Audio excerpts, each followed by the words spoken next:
in organization of life, that means how your life is being formed. Now you have too many cells. When these cells come together, they form tissue. When two or more tissues coming together having similar function, what is formed? Organ.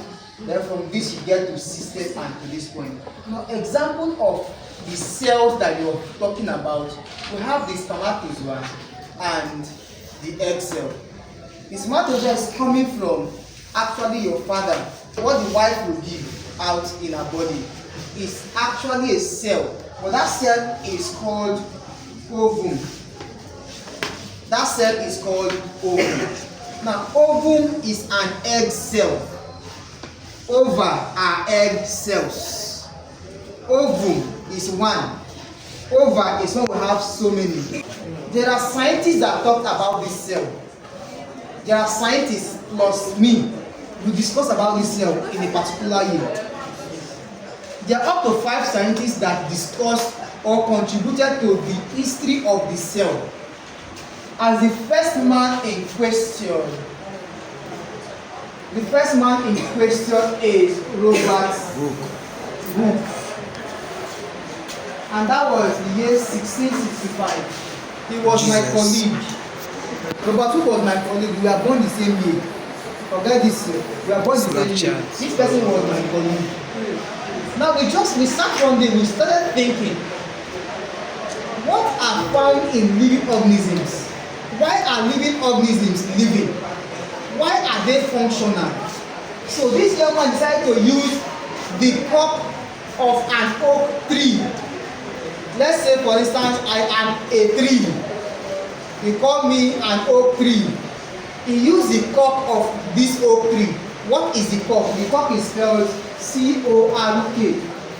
This cup is also called B-A-R-K, which is the back of an oak tree. The back of an oak tree is just like the cell wall of that tree.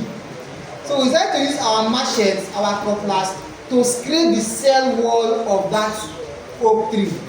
After scraping the cell wall, that is your normal language, to remove the kanda of that oak tree, of that tree that you're seeing. As we remove the cell wall of that oak tree, we viewed it under microscope.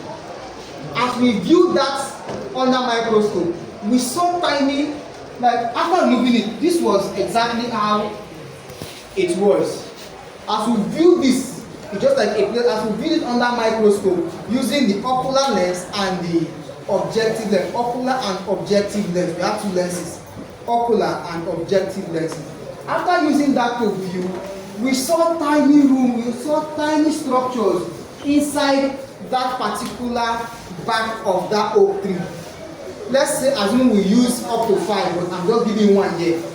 In each of them, we saw something like tiny holes, just like rat shop. When you say rat shop, you know that a rat in rat can just destroy your food. You see it holes, are we? Yes. That was exactly what we are seeing under the microscope. But for the microscope, we are seeing something very normal like this, just like this. But when you view it under the microscope, we saw small particles inside. Now those things we saw inside, we call those ones rooms. We still call them compartments.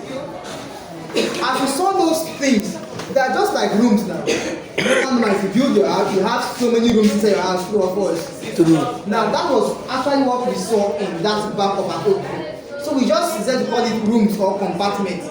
But later we said no, let's not leave it as rooms or compartments. Let's modernize the name. And we have to change it to cell. So Robert Hooke actually viewed that back of an oak tree under microscope, and he considered that the rooms are called cells. That means he's trying to say that the cells are the smallest particle of an organism. It is the simplest unit of an organism. That means he's trying to tell us that inside that oak tree, there are tiny particles that are living, and he called those particles rooms, compartment, or cell. So he was the first person in 1665 to use the word cell. Do you understand this? Yes, sir. Now he now gave birth to another young man called Felix Dujardin. Felix Dujardin. Already worried. Felix Dujardin.